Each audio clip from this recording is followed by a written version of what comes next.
Graça e paz, igreja. Amém. Glória a Deus por esse momento. O louvor hoje foi particularmente de quebrantamento para mim. Nossa, já cheguei aqui já edificado. Espero que você no seu lugar já esteja edificado também. E continuemos a adorar o Senhor, dessa vez através da palavra dele, da reflexão que traremos, né?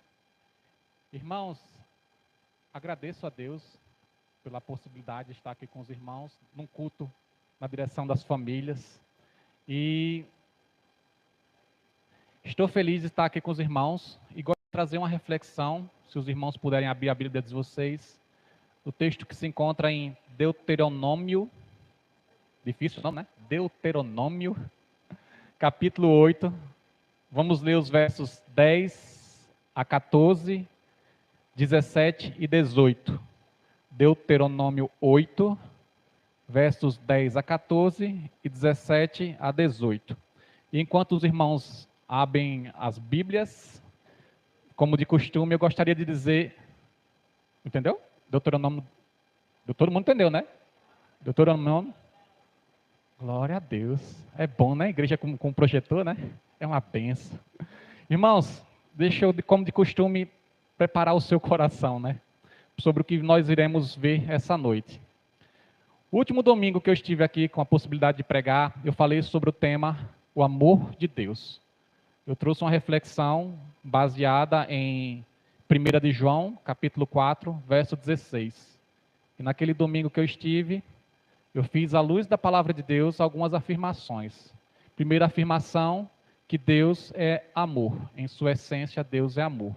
Segunda afirmação é de que Deus nos ama e que nós, portanto, podemos confiar neste amor. A gente tem várias passagens bíblicas que mostram o quanto Deus nos ama. E eu concluí aquela mensagem fazendo uma provocação. Como nós respondemos ao amor de Deus? Porque Ele nos ama. A questão é como nós respondemos ao amor dEle. E aí, para essa noite, eu quero trazer o que seria a segunda parte. Seria o complemento daquela mensagem. E o tema que eu escolhi para essa noite, para essa reflexão, é mais de Deus em tempos de bonança. Mais de Deus em tempos de tranquilidade. E aí me permita dizer o que é que eu estou entendendo por bonança. Bonança aqui é um sentido mais amplo possível. Não é apenas aquele contexto em que você está desfrutando do cumprimento das promessas de Deus para a sua vida. Não é apenas a sua prosperidade material, mas bonança aqui é o contexto amplo, ou seja, aquele momento da nossa vida em que está tudo tranquilo, aquele momento da vida em que a gente não está passando por nenhum grande problema, por nenhuma grande tribulação, a gente não está perdendo sono com nada, a gente está de boas, está tranquilo. E eu penso que seja, em alguma medida, o cenário em que nós, a maioria de nós, podemos estar nesse momento. E aí a primeira pergunta que você poderia fazer é, Eric, mas por que mais de Deus só na bonança? Porque, meus irmãos, eu entendo que no sofrimento, a gente naturalmente já busca mais a Deus. Não é verdade? No sofrimento, no aperreio, a gente já vai para Deus. A questão é nos momentos de bonança, de tranquilidade. Porque nesses momentos é que a gente, às vezes, acaba pecando e deixando que nossa fé se esfrie, que nossa fé se esmoreça. E é justamente sobre esse contexto que eu queria trazer, para que a gente tivesse alerta, para que a gente esteja ligado, para quando estiver passando por esse momento de tranquilidade. Então vamos lá, Deuteronômio capítulo 8, a partir do verso 10. Olha que texto forte. Depois que tiverem comido até ficarem satisfeitos, louvem ao Senhor seu Deus. Louvem ao Senhor seu Deus, pela boa terra que lhe deu. Tenham o cuidado de não se esquecer do Senhor, do seu Deus, deixando de obedecer aos mandamentos, às suas ordenanças e aos seus decretos que hoje lhes ordeno. Não aconteça que depois de terem comido até ficarem satisfeitos, de terem construído boas casas e nela morado, de aumentarem seus rebanhos, a sua prata e o seu ouro e todos os seus bens, o seu coração fique orgulhoso e vocês se esqueçam do Senhor, do seu Deus, que os tirou do Egito, da terra da escravidão. A gente pula para o verso 17. Não digam, pois, em seu coração, a minha capacidade e a força das minhas mãos ajuntaram para mim toda esta riqueza. Mas lembrem-se do Senhor, do seu Deus, pois é Ele quem lhe dá a capacidade de produzir riqueza, confirmando a aliança que jurou aos seus antepassados, conforme hoje se vê. Pesado, né? Pesado e necessário de se falar.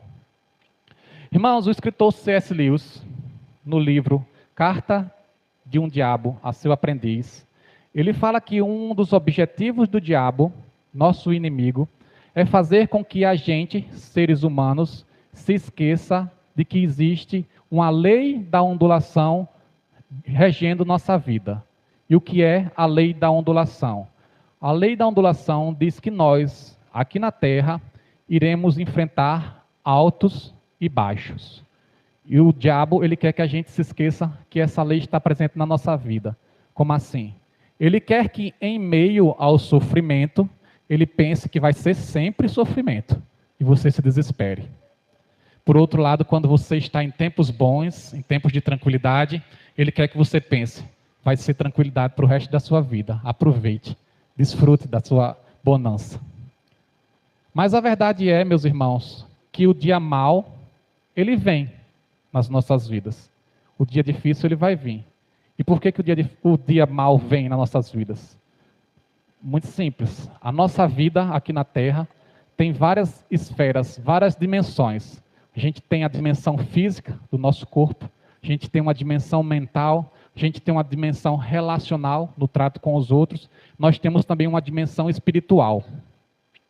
Por mais que você tente melhorar em todas essas áreas, em todas essas esferas da sua vida, o certo é, e você não perca isso de vista, que nenhuma delas está ou estará integralmente sob seu controle. Nenhuma dessas esferas está integralmente sob seu controle. É por isso que, eventualmente, vai haver um desequilíbrio em alguma dessas esferas e aí o dia difícil vai vir. Mas a grande questão que a gente perde de vista nos dias de tranquilidade, nos dias de bonança, é que, naturalmente, a gente tende a ficar acomodado. E acomodado, especialmente, na dimensão espiritual. É a mais fácil. Porque se está tudo tranquilo, Deus acaba ficando em segundo, em terceiro plano. A gente sabe que orar é importante. Ler a palavra de Deus é importante. Ter vida congregacional é importante. Mas em meio à tranquilidade, Deus acaba às vezes ficando com a sobra do nosso tempo. A verdade é essa. A gente vai, não, se der tempo eu oro, se der tempo eu leio a palavra, e a gente vai aprofundando essa crise. E nesse cenário, a gente caminha, quando a gente se acomoda, a gente caminha para uma desnutrição espiritual. E a desnutrição espiritual, que é justamente esse fato de a gente relegar Deus a um segundo plano, ela traz sempre grandes consequências. Se não agora, mais na frente. E esse capítulo que a gente leu de Deuteronômio, ele está inserido dentro desse contexto. Se você ler desde o início de Deuteronômio, desde o capítulo 1, Moisés ele está falando aos israelitas que estão perto de entrar na terra prometida. Ele está falando sobre isso. Ele está falando nesse contexto. E ele está dizendo, olha, lembra de Deus, foi Ele que tirou você da situação ruim do Egito. Foi Ele que te deu o livramento. Foi Ele que te fez andar. Foi Ele que te fez caminhar e dando todas as provisões. A roupa do corpo de vocês não desgastaram, não faltou maná para vocês comerem. De noite a gente tinha calor, de dia a gente tinha sombra. E esse Deus que tem cuidado de vocês, Ele deixou ordenanças, Ele deixou mandamentos. Então, portanto, a gente não pode esquecer desse Deus e deve se manter fiéis a Ele, cumprindo esses mandamentos. Mas Moisés, ele era um servo de Deus. E ele tinha uma visão sábia. E ele fala especificamente no tempo da bonança. Quando vocês entrarem na terra, isso tudo que eu estou falando vai se tornar mais difícil. Porque a tendência humana é justamente se acomodar e na bonança se esquecer de Deus. Mas para essa noite, a reflexão que eu quero trazer, e já começo com esse questionamento, é: será que existe um caminho inevitável? Ou seja, será que necessariamente em tempos de bonança a gente tem que se descuidar desse caminho, dessa busca por Deus? Ou será que na bonança, sobretudo na bonança, a gente deve se manter fiel e buscar a Deus? Essa é a reflexão de hoje. E eu queria dividir essa exposição em 3 tópicos principais. Isso aqui foi só a introdução. 3 tópicos. Primeiro, a gente vai tratar de quais os aspectos que nos afastam de Deus em tempos de bonança. Segundo, a gente vai ver o porquê que é importante buscarmos a Deus justamente nesses períodos. E o terceiro ponto é como fazemos para buscar mais a Deus na tranquilidade. Aí depois a gente termina com uma aplicação, certo? Então, o primeiro ponto seria quais os aspectos nos distanciam de Deus na bonança. Irmãos, essa é fácil, né?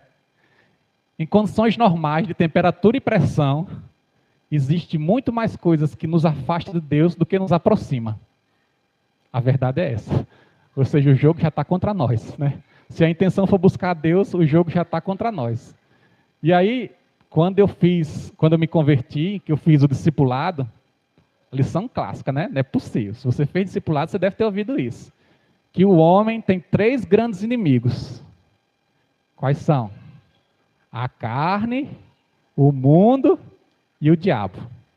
São os 3 inimigos maiores do homem que faz com que ele se afaste de Deus. E aí vamos trabalhar um pouco em cima disso. Primeiro, a carne, ou a natureza humana, se você preferir. E dentro da natureza humana tem 3 aspectos que você precisa saber que existe em nós que nos afasta de Deus. O primeiro deles é a possibilidade ou a capacidade de pecar.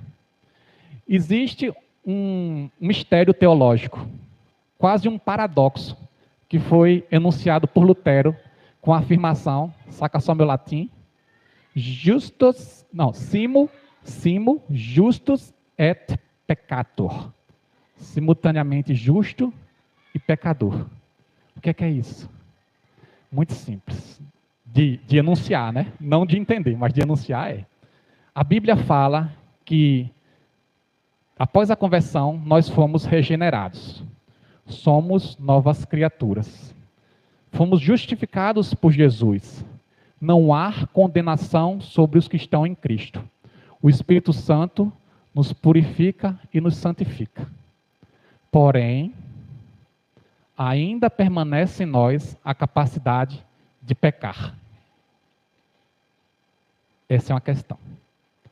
Veja, lá em Romanos 6,14, Paulo diz que o pecado já não tem domínio sobre nós. Mas em 1 Timóteo 1,15, Paulo se diz pecador. Interessante, né? Ele diz que o pecado não reina, mas ele é pecador. Essa tensão também está lá em 1 Coríntios, eu acho que 10, 13. Perceba, 1 Coríntios 10, 13 vai dizer o quê? Que Deus não nos permite ser tentados além da nossa capacidade. E junto com a tentação, Ele nos dá livramento. Glória a Deus por isso. Mas eu aposto que se a gente for sincero, a gente também obteve conforto, às vezes muito mais, em 1 João 1,9, que diz, se confessarmos os nossos pecados, Ele é fiel e justo para nos perdoar os pecados e nos purificar de toda injustiça. Porque a gente continua com a possibilidade de pecar. Irmão, se não fosse assim, não faria sentido o fato de Jesus ter dito, vigiai e orai. Por que vigiar e orar se a gente não fosse suscetível ainda ao pecado? Também lá em Coríntios, acho que é 1 Coríntios capítulo 10, 12, vai dizer o quê?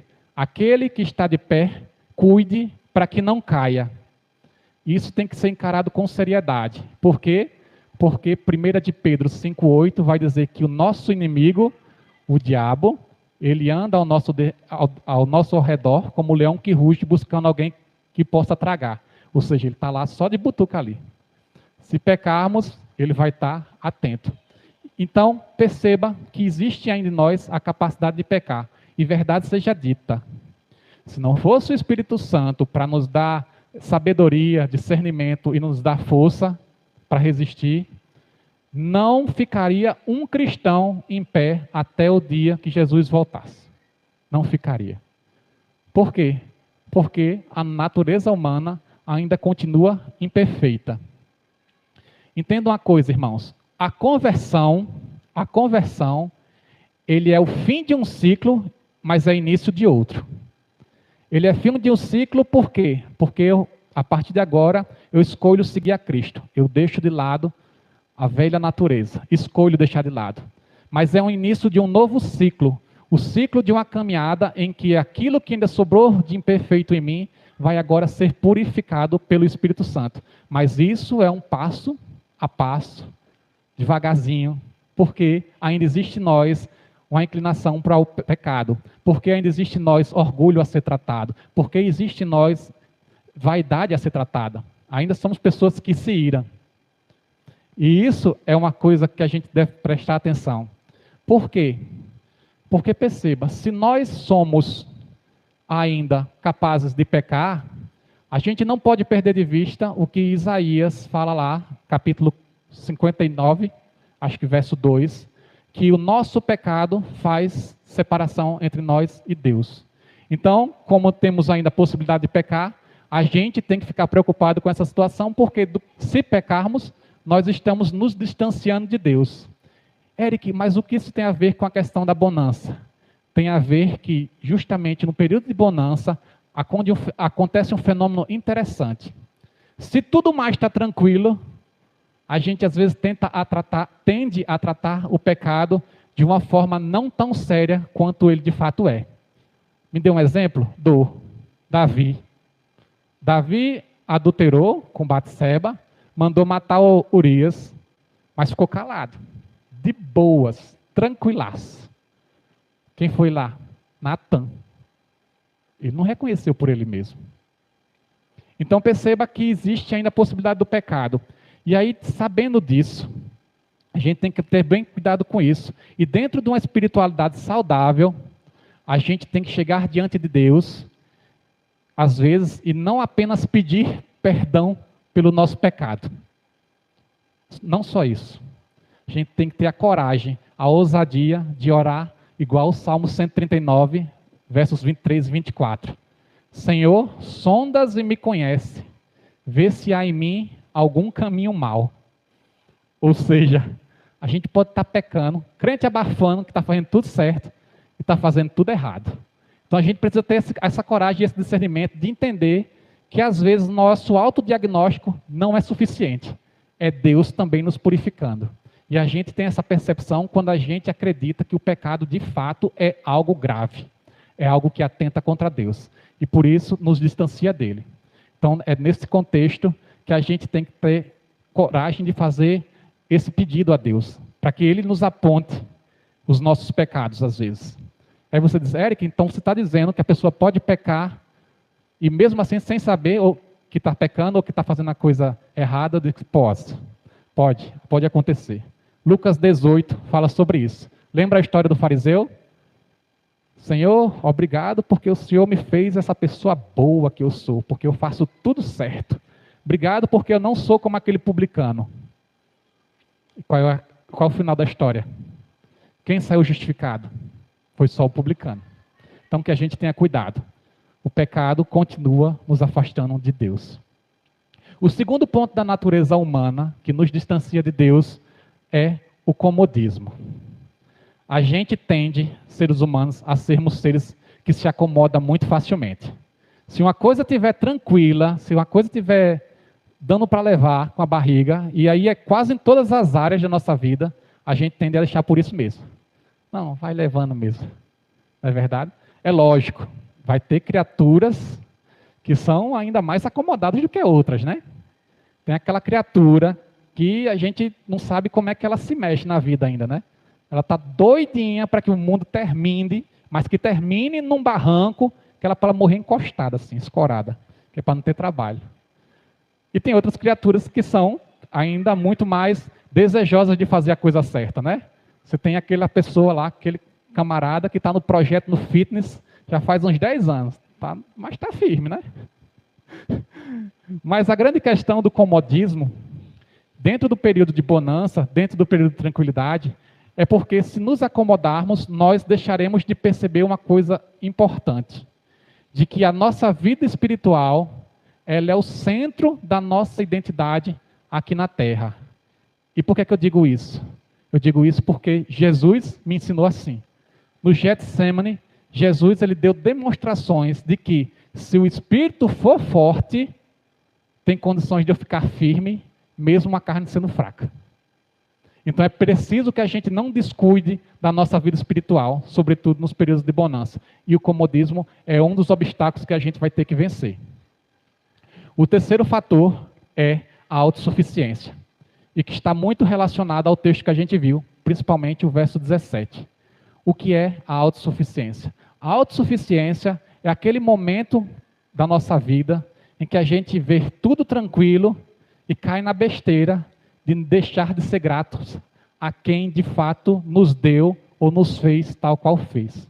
É aquele momento da vida que a gente começa a achar que tudo que foi conseguido foi por mérito nosso. E esse é o grande problema, principalmente na questão da bonança. Por quê? Porque o homem, quando começa a se achar que ele é o responsável por tudo aquilo que ele tem, ele começa a caminhar numa direção muito ruim. A gente vê na Bíblia dizer claramente que o orgulho, essa vaidade, ela precede a ruína. E a gente tem exemplos claros dentro da Bíblia de pessoas que deixaram de perceber que a glória, a honra e o louvor só é devida a uma pessoa, ao Deus Todo-Poderoso. Então, por mais que você se esforce, você não pode perder de vista que é Deus quem provê aquilo que te sustenta. Então, perceba, a nossa carne faz com que a gente tenha alguns grandes dilemas a vencer para não nos afastarmos de Deus. Mas além da carne, tem também o mundo. Eita, mundão. E o mundo nos atrapalha no nosso relacionamento com Deus de várias formas. Eu vou apenas ilustrar duas. Primeiro, porque no mundo existe filosofias, existe ideologias, ideias erradas que são contrários à Bíblia e que, portanto, nos desviam naturalmente daquilo que é a vontade de Deus para as nossas vidas e que está expresso na sua palavra. E aí eu poderia só citar algumas das grandes ideologias que estão por aí afora. A gente tem para todo gosto. Temos o pluralismo, que não, todos os caminhos levam a Deus. Vai nessa. Temos o relativismo, não existe certo ou errado. Isso é uma questão pessoal. Temos o liberalismo teológico, o irmão Valdir está só rindo ali, conhece tudo a fundo. O liberalismo teológico, a Bíblia precisa ser interpretada à luz da contemporaneidade. Nada deve ser encarado com tanta seriedade dentro da Bíblia. Eita! Temos o secularismo, pior de todos talvez, matou as igrejas todas na Europa. A igreja é dispensável.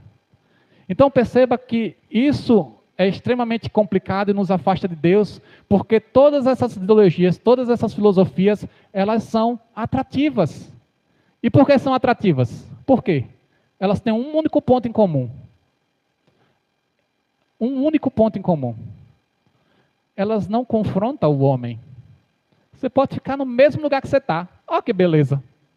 Sua consciência fica tranquila assumindo qualquer uma delas.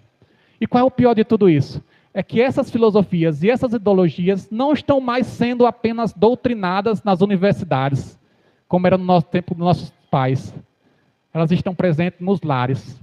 Elas estão dentro das igrejas. Isso é um perigo. porque elas nos afastam daquilo que Deus colocou para nós como sendo a verdade a partir da sua palavra. E tem um outro grande problema do mundo que nos desvia de Deus em tempos de bonança. Sabe qual é? Além do problema de o mundo pregar um pensamento errado, a gente vive hoje, mais do que nunca, o mundo pregando a possibilidade de ausência de pensamento. Como assim, Eric? Você não parou para pensar, não? O mundo hoje todo é construído com a ideia de que o que importa é o prazer. De que você não precisa refletir seriamente sobre coisa alguma.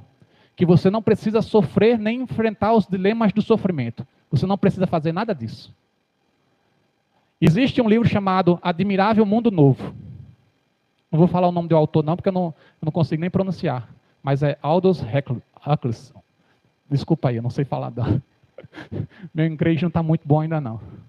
Mas em Admirável Mundo Novo, existe uma sociedade que ela é estimulada a não encarar de frente qualquer questão que leve ela a sofrer. Elas tomam, quando existe uma possibilidade de sofrimento, eles tomam uma pílula chamada soma, para você não precisar sofrer. E o mundo quer que você sequer pense, que sequer reflita sobre isso. Existe a filosofia do deixa a vida me levar. Se a vida te levar, meu amigo, sinto muito, mas você está indo para o inferno. A verdade seja dita. Se você não tiver empenhado em seguir os caminhos que Deus colocou para você como sendo verdades a serem seguidas, você está indo para o inferno. E é por isso que, mais do que nunca, o chamado de Paulo, lá em Efésios capítulo 5, a partir do verso 14, dentro do contexto de mundo, sabe qual é? Desperta tu que dormes. Não viva entorpecido. Não viva adormecido. Por quê? Porque se você estiver fazendo isso, você está vivendo tal qual os insensatos. Mas como disse a irmã Arielle, os dias são maus. E é por isso que a gente deve aproveitar toda a oportunidade para buscar mais a Deus. Essa é a forma correta de se viver. Amém, meus irmãos? Então perceba que a gente tem esses dois grandes obstáculos. Dito isso, a gente passa para o segundo ponto da nossa reflexão, que é qual, meu Deus? Que é por que devemos buscar mais a Deus em tempos de bonança. Eu vou te dar 3 motivos. Primeiro motivo, Mateus 6,33.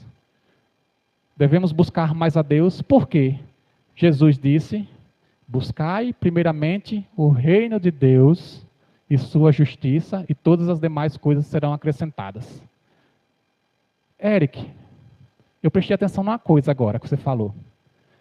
Essa passagem não está dizendo que eu devo buscar a Deus só em meio à necessidade e ao sofrimento. E eu vou dizer, é verdade. Ela é ampla. Ela é para qualquer contexto. E se você parar para pensar, para ler a história, o que está antecedendo isso aí, Jesus está falando justamente de um contexto em que os seres humanos estão preocupados com as coisas do mundo e, portanto, estão esquecendo dele. Estão esquecendo do principal, do que é prioritário, que é o reino de Deus. Isso não acontecia só no tempo de Jesus, não. Desde a antiguidade o ser humano vem fazendo isso. As preocupações materiais estão à frente das preocupações espirituais. Esse é um grande dilema, essa é uma grande questão. E por quê? Porque o pior de tudo é que as desculpas de preocupações com as questões materiais são justamente aquelas que são levantadas pelos cristãos para dizer aqui, eu não oro mais do que eu oro porque eu não tenho tempo. Eu não faço mais em prol da obra do reino de Deus porque eu não posso, eu não tenho tempo, eu tenho os compromissos. E essa é uma grande preocupação. Essa é uma grande preocupação porque é uma coisa que acaba acontecendo na nossa vida. Minha esposa, ela está lendo um livro, sente só a pegada do livro. Como ter o coração de Maria no mundo de Marta. Como ter o coração de Maria no mundo de Marta. Essa história vocês conhecem, né? Está lá em Lucas 10. A gente acha muito bonito ver que Jesus disse, minha filha, você escolheu a melhor parte, Maria. Você está aos nossos pés. Você escolheu estar aos meus pés, ouvindo da minha palavra. Isso é lindo. Mas, irmãos, uma visão crítica que você pode fazer desse texto é uma visão de confrontação. De confrontamento.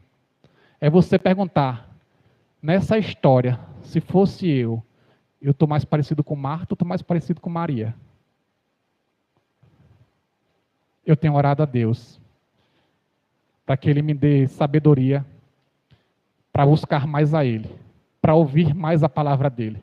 Porque se de fato o reino não for prioridade na minha vida, alguma coisa precisa ser mudada urgentemente. Amém? Irmãos, um segundo motivo que me faz querer ou ter a obrigação de buscar a Deus, sobretudo nos tempos de bonança, está lá em João 16:33.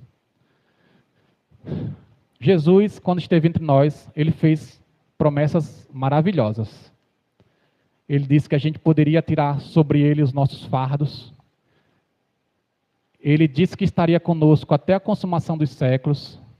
E ele disse que na casa do Pai haveria muitas moradas e que, portanto, eu e você, discípulos dele, temos a esperança de termos vida eterna ao lado de Deus.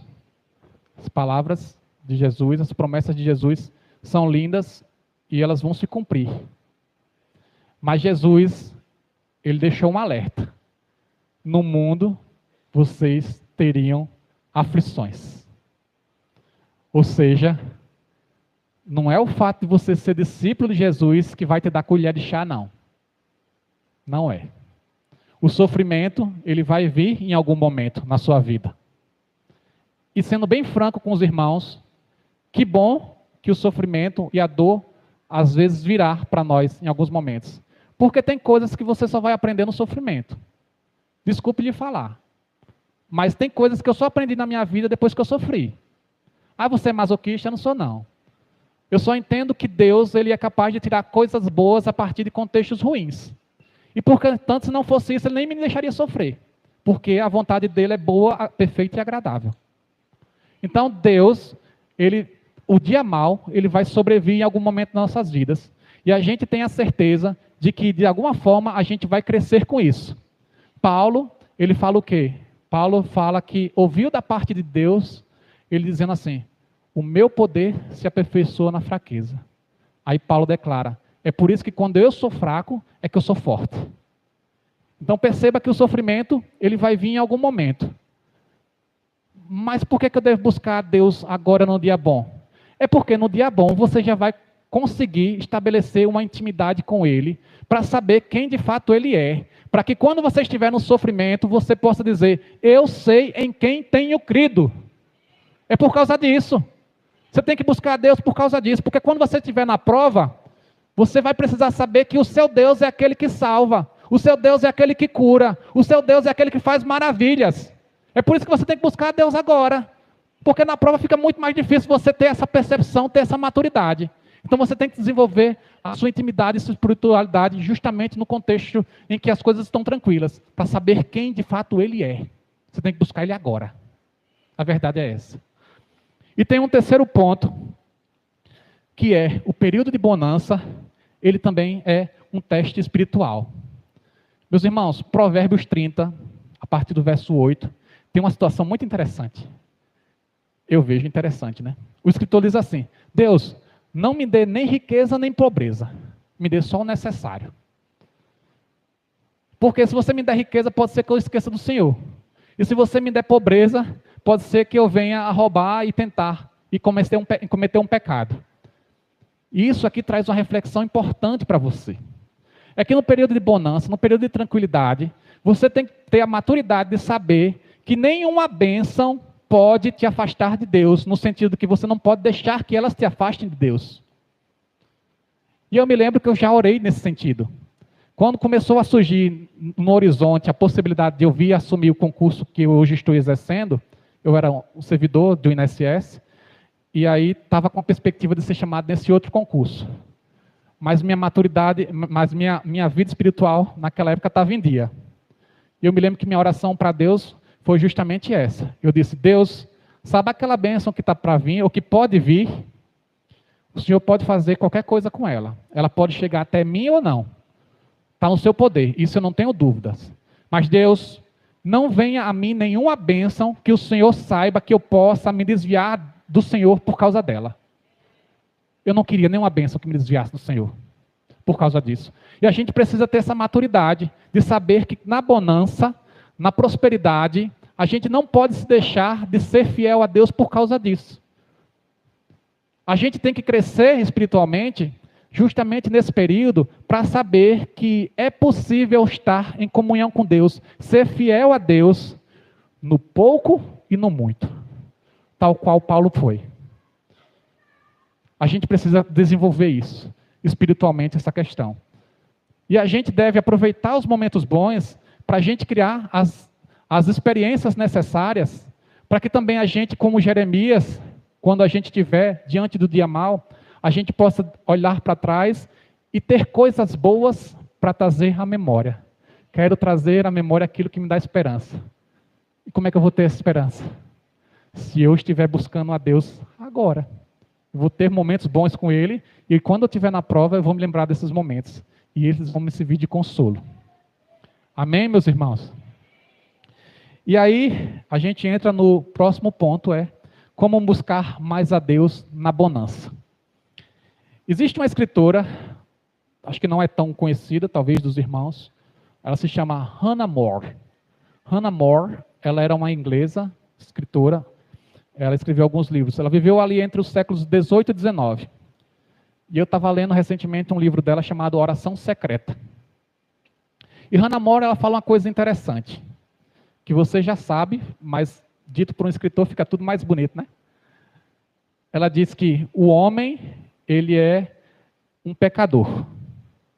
Mas além de ser um pecador, ele é um ser impotente. Se ele é impotente, ele é necessariamente dependente. Dependente de quê? Ele precisa entender que ele é dependente de Deus. Meus irmãos, se Deus não nos sustentar, nós caímos. Se Deus não nos guiar, não nos orientar, nós vagueamos a ermo. Ou seja, andamos sem direção.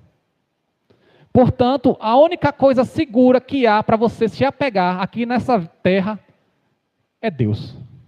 É o direcionamento que Ele dá. Essa é a única coisa segura que você tem. E é com essa visão de dependência, de humildade, que eu devo buscar a Deus. Eu devo reconhecê-lo como Senhor. Mas se eu reconhecer Ele como Senhor, existe uma implicação. Qual é a implicação? Eu vou ter que obedecer aquilo que Ele mandar. Jesus, Ele diz isso. O que é que Jesus nos diz?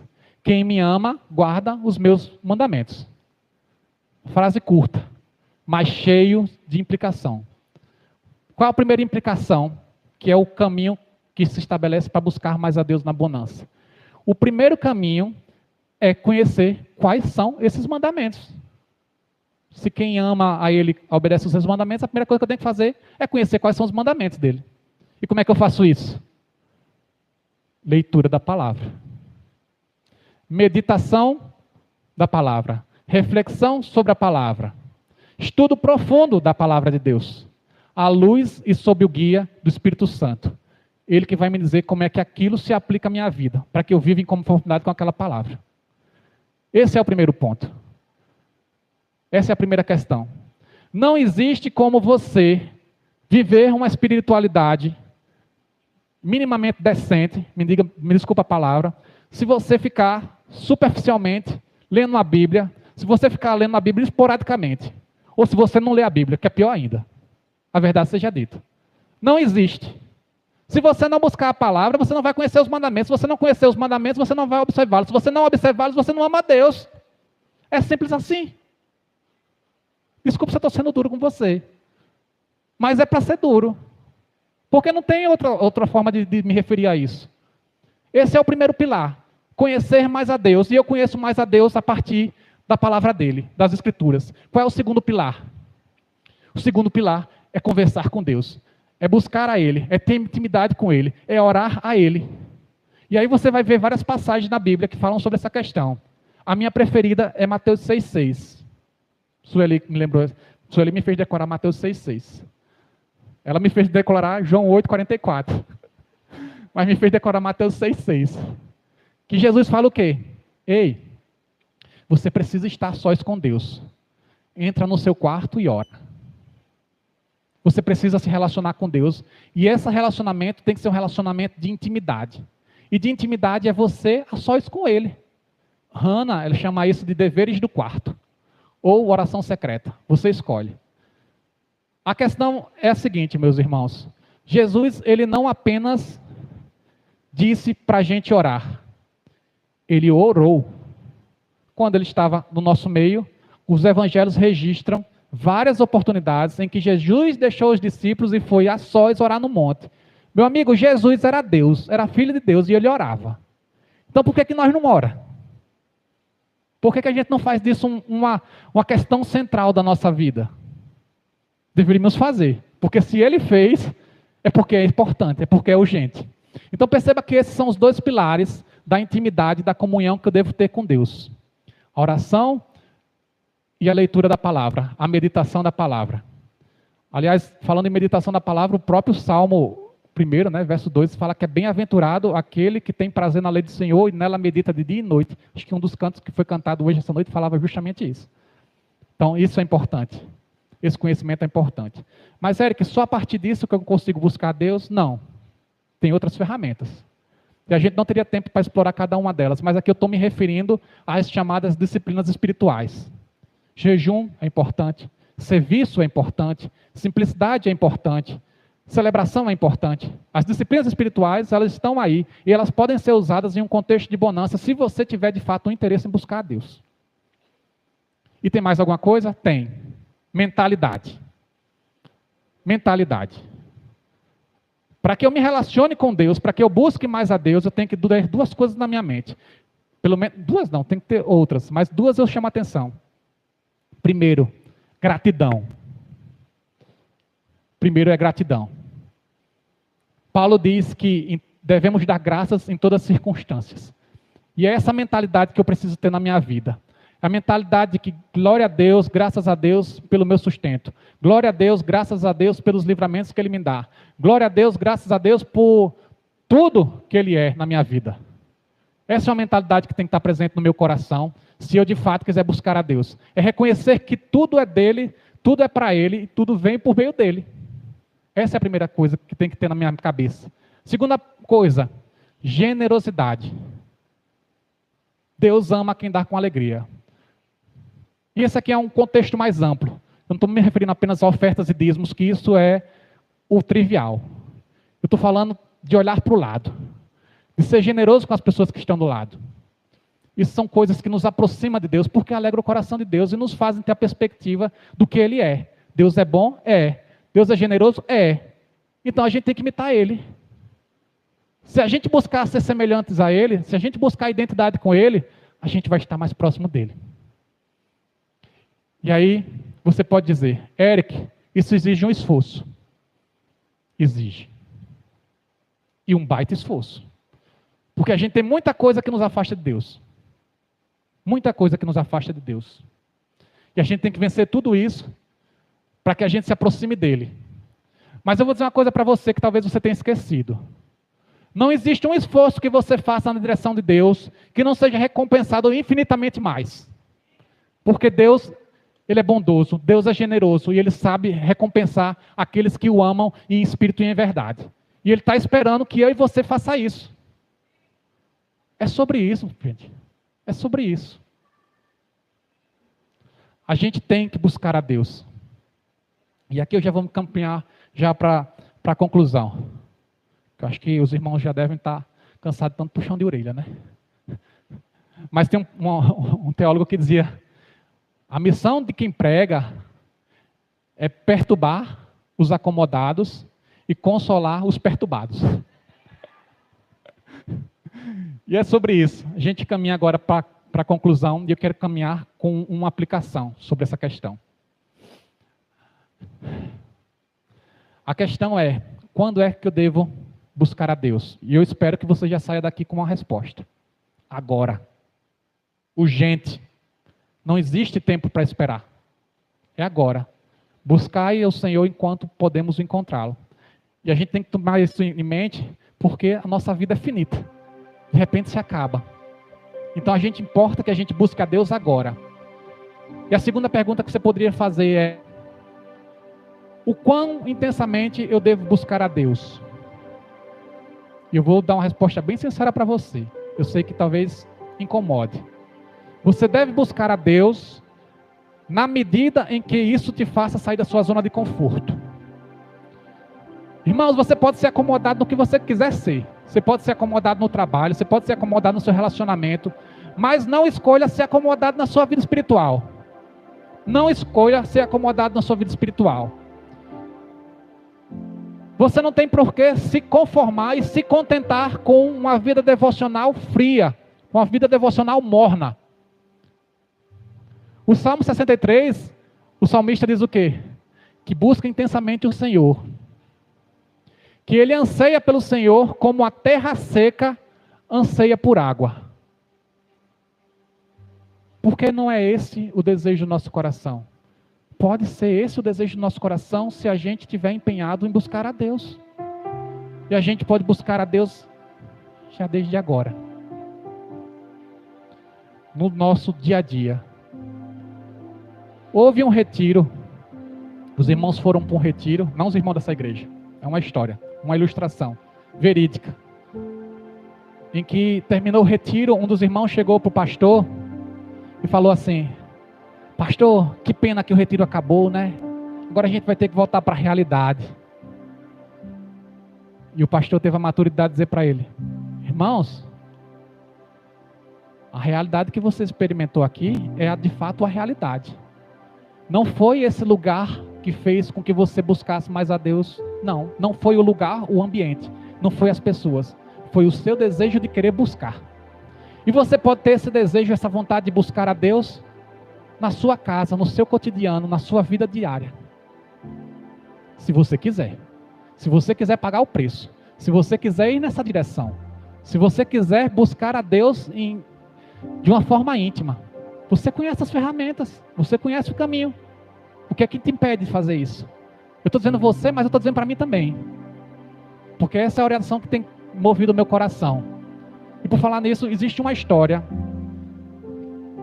que eu ouvi e que foi, de certa forma, a história que trouxe essa reflexão até a minha mente. Vou contar uma história para vocês. Essa história eu ouvi do padre Christian. Uma criança, um menino, ele foi diagnosticado com um câncer. Um câncer sério. Câncer grave e irreversível. E eles estavam no hospital e a mãe chegou para ele e perguntou: meu filho, você tem algum sonho? E a criança disse: sim, mamãe, eu tenho. Eu queria ser bombeiro. E aquela mãe guardou isso no coração e teve uma ideia: eu vou ligar para o corpo de bombeiros e vou perguntar se alguém de lá, de repente, não pode fazer uma visita. Meu filho tem esse desejo, esse sonho. Ela ligou para o comando de corpo de bombeiros, quem atendeu foi o comandante. Ela explicou a situação e até de forma tímida perguntou: eu sei que o senhor é muito ocupado, será que o senhor poderia passar aqui e visitar meu filho? O comandante disse: tudo bem. Ele desligou o telefone e ele chamou os seus soldados. Olha, tem uma criança que está enferma, está doente com câncer. Ela não tem um diagnóstico favorável. E a mãe me pediu isso, aquilo, outro. Mas sabe o que eu acho? Eu acho que a gente pode fazer mais. E ele fez. Ele foi lá, deslocou um carro de bombeiros, conseguiram um uniforme para vestir a criança, foram até o hospital, chegaram lá, se apresentaram, botaram o menino vestido de corpo de bombeiros e até conseguiram autorização para o menino fazer um passeio no carro de bombeiros. O menino terminou aquele dia realizado. Nas nuvens. Os dias se passaram, aquela criança, aquele menino, o estado dele se agravou. E o médico chegou para ele, para a mãe, né, e falou: ele está nas últimas horas. Se você tiver alguém que quer se despedir dele, esse é o momento.